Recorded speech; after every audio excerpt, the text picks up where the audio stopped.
दोस्तों, हमारे इस ब्रह्मांड में ढेर सारी ऐसी शक्तियां होती हैं जिन्हें हम अलौकिक शक्तियों के नाम से, परलौकिक शक्तियों के नाम से जानते हैं, जो सदैव हमारा साथ देने के लिए तैयार रहती हैं।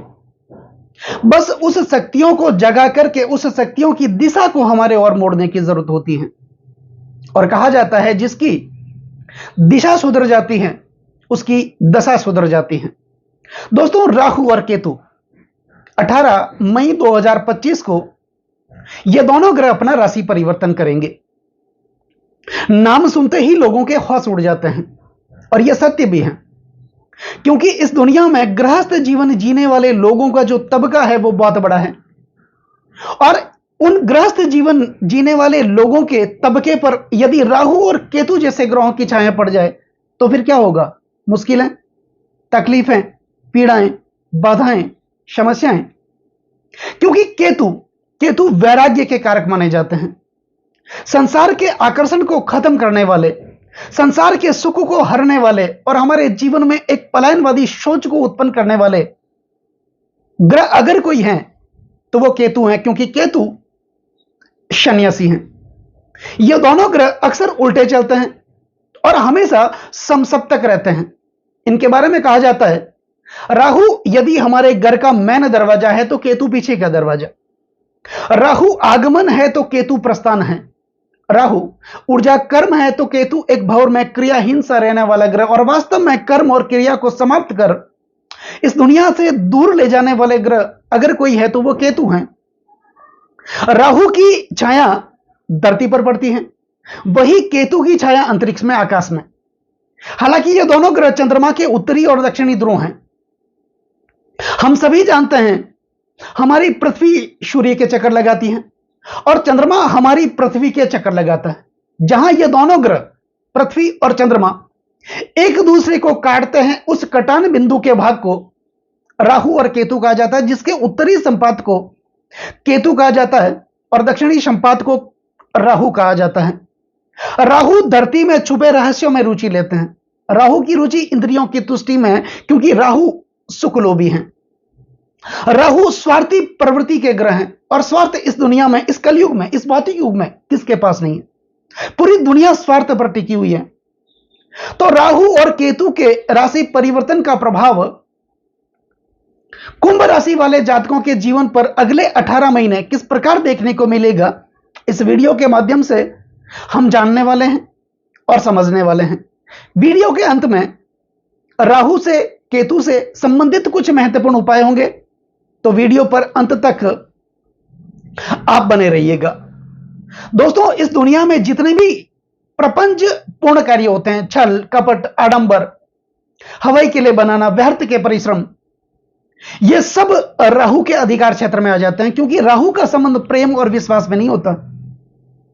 राहु व्यक्ति को दृढ़ निश्चय बनाता है, धुन का पक्का बनाता है, साथ ही हमारे सपने को साकार करने के लिए यह प्रेरित भी करता है। तो कुंभ राशि वाले जातकों के लिए 18 मई 2025 को यह दोनों ग्रह राशि परिवर्तन करेंगे और आपकी राशि के स्वामी बनते हैं शनिदेव। शनिदेव के साथ इन दोनों ग्रहों का मित्रवत संबंध भी है, क्योंकि ये दोनों ग्रह शनि के समुदाय के ग्रह हैं, एक ही दल के ग्रह हैं। और शनि की साढ़े साती आपको चल रही है। साढ़े साती का तीसरा चरण शुरू हो चुका है। 29 मार्च 2025 को शनिदेव ने अपना राशि परिवर्तन किया और आपके लिए साढ़े साती का तीसरा चरण शुरू हुआ।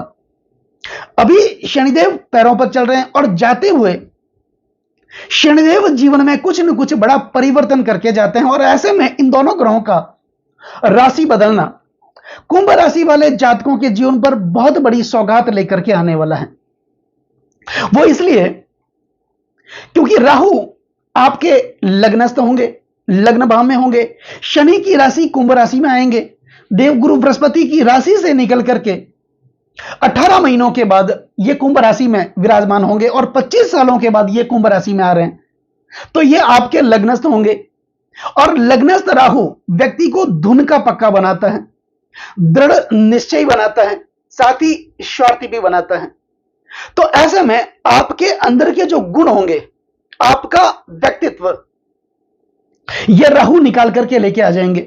यानी आपके अंदर एक अच्छे चरित्र का निर्माण करेंगे, आपके स्वभाव में शालीनता उत्पन्न होगी और आप तत्पर होंगे कुछ बड़ा करने के लिए। क्योंकि राहु क्या है? राहु हमारे सपने हैं, और सपने वो नहीं होते जो नींद में सोते हुए देखे जाते हैं, सपने तो वो होते हैं जो सोने ही नहीं देते हैं। दूसरा, राहु आपको दृढ़ निश्चय बनाएंगे, यानी ये काम मुझे करना है तो करना है, चाहे कुछ भी हो जाए, साम दाम दंड भेद कुछ भी हो जाए, वो चीज मुझे प्राप्त करनी है तो करनी है। ऐसी दृढ़ इच्छा शक्ति आपको राहु इन 18 महीनों में देंगे। तो कुल मिलाकर के राहु कुंभ राशि वाले जातकों के लग्न भाव में विराजमान होंगे, वहीं केतु आपके सप्तम भाव में विराजमान होंगे। 18 मई 2025 को केतु अष्टम भाव से निकल करके आपके सप्तम भाव में विराजमान होंगे, और किस राशि में होंगे? सिंह राशि में विराजमान होंगे, सिंह राशि में विराजमान होंगे और सप्तम भाव में विराजमान होंगे।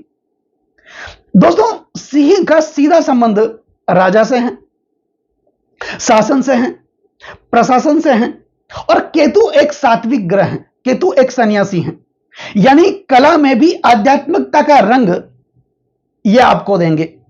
आप अपने गुणों की पहचान करते हुए आप आगे बढ़ने का प्रयास करेंगे, यानी आपके अंदर की जो क्षमता है, योग्यता है, उस योग्यताओं को केतु जब सप्तम भाव में सिंह राशि में विराजमान होंगे ये बाहर लेकर के आएंगे।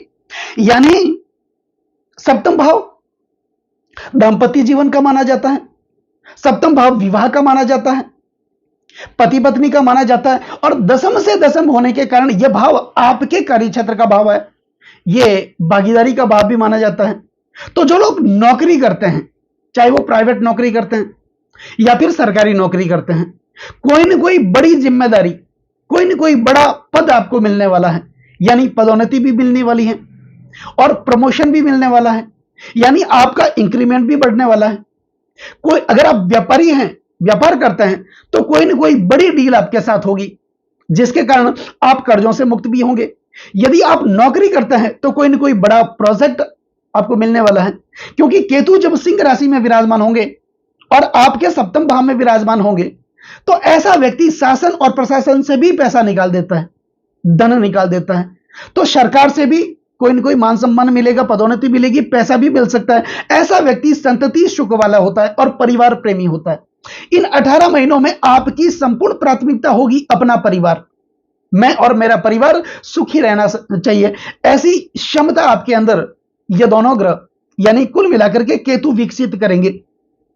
तो कुंभ राशि वाले जातकों के लिए 18 मई 2025 से लेके जून 2026 तक ये दोनों ग्रह राहु लग्नस्थ होंगे और केतु सप्तमस्थ होंगे, और आपकी राशि के स्वामी शनिदेव के प्रबल मित्र होंगे, और इन ग्रहों की स्थिति बहुत अच्छी है। शनि की 7.5 का तीसरा जन है, और जाते जाते शनि का भी बल आपको यह जरूर मिलेगा। अब इन दोनों ग्रहों के पास दृष्टियां होती हैं, यानी राहु, केतु और देवगुरु बृहस्पति तीनों की दृष्टियां समान रूप से होती हैं। तो राहु की पंचम दृष्टि होगी आपके पंचम भाव पर।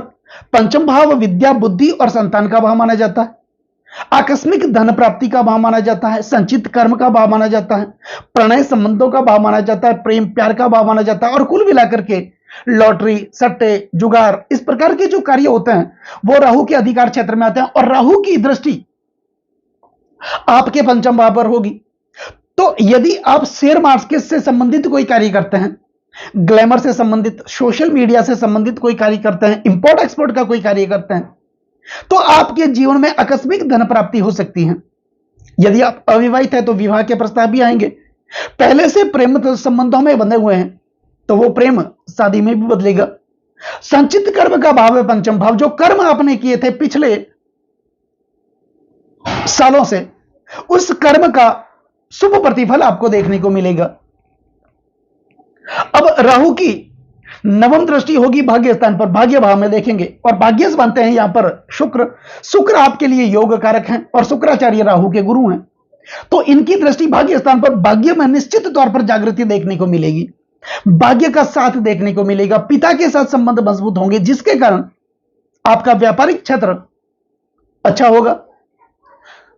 केतु की बात कर लेते हैं। केतु आपके सप्तम भाव में विराजमान होंगे तो इनकी पंचम दृष्टि होगी आपके एकादश भाव पर, लाभ भाव पर, तो लाभ की प्राप्ति होगी। यही एकादश भाव आपके सपनों का, आपकी इच्छाओं का भाव माना जाता है। तो निश्चित तौर पर आपके सपने, आपकी इच्छाएं पूरी होगी। इनकम के नए नए सोर्स भी आपके लिए उत्पन्न होंगे, रोजगार के नए नए अवसर उत्पन्न होंगे। कुल मिलाकर के आपकी आर्थिक स्थिति अच्छी देखने को मिलेगी। और केतु की नवम दृष्टि, सप्तम दृष्टि तो होगी लग्न भाव पर और नवम दृष्टि होगी आपके तीसरे भाव पर, त्रिषणाय भाव पर। केतु की दृष्टि का होना शुभ माना जाता है। तो तीसरा भाव भाई बहनों का माना जाता है, ग्लैमर का माना जाता है, सोशल मीडिया का माना जाता है, पराक्रम का माना जाता है, साहस का माना जाता है, बल का माना जाता है। तो यहां पर आपके अंदर एक अलग प्रकार का आत्मविश्वास देखने को मिलेगा, एक अलग प्रकार की ताकत देखने को मिलेगी। यानी आपके अंदर एक अलग प्रकार की इच्छा शक्ति देखने को मिलेगी। कुछ कर गुजरने का जज्बा आपके अंदर आएगा। इसमें उम्र का कोई बंधन नहीं है, चाहे आप विद्यार्थी जीवन है आपका, आप युवा हैं या आपकी वृद्धावस्था है। देखो एक कहावत है, जीवन में कुछ कर गुजरने का जज्बा रखने वाले को उन्हें उम्र के बंधन में कभी नहीं बांधा जा सकता और न ही उनके अरमानों को कैद किया जा सकता है, क्योंकि हर असंभव को संभव बनाना ही उनका प्रथम लक्ष्य होता है। और यह लक्ष्य ये दोनों ग्रह मिलकर के आपको देंगे। तो कुंभ राशि वाले जातकों के लिए आने वाले 18 महीने 18 मई 2025 से लेके जून 2026 तक जीवन का निर्माण होगा। तो आपके लिए यह बहुत अच्छी स्थिति है। अब बात कर लेते हैं कुछ उपायों की। तो राहु का उपाय, हरा नारियल आप लें, उनमें एक छेद करके तांबे का कोई सिक्का डाल दें, अपने ऊपर 11 बार घुमा करके शनिवार के दिन संध्या काल के समय आप बहते हुए जल में प्रवाहित करें। नाग गायत्री मंत्र का उच्चारण हो सके तो आप करें। ओम नवकुलाय विषमहे विषदंताय धीमहि तनो सर्प प्रचोदयात्, इस मंत्र का आप उच्चारण करते रहें। और केतु से संबंधित भगवान गणेश जी की उपासना आप करें, मां लक्ष्मी की उपासना करें, मां भगवती की आप उपासना करें। तो इन दोनों ग्रहों की कृपा आप लोगों पर हमेशा प्राप्त होती रहेगी। तो दोस्तों कैसा लगे वीडियो? ये वीडियो अगर आपको अच्छा लगा हो, मेरा समझाना आपको अच्छा लगा हो, समझाने का तरीका अगर आपको सार्थक लगा हो, तो इस वीडियो को आप आगे से आगे शेयर जरूर करें, बेल आइकन बटन को जरूर दबाएं ताकि मेरे आने वाले और भी नए नए वीडियो के नोटिफिकेशन आप लोगों तक सीधा पहुंच जाए। लाइक जरूर करें, कमेंट जरूर करें, क्योंकि आपका एक लाइक और एक कमेंट मेरे अंदर बहुत ज्यादा आत्मविश्वास बढ़ देता है। और कमेंट में ओम राहु में नमः, ओम नमः शिवाय अब जरूर लिखें और चैनल को सब्सक्राइब जरूर करें। नमस्कार दोस्तों।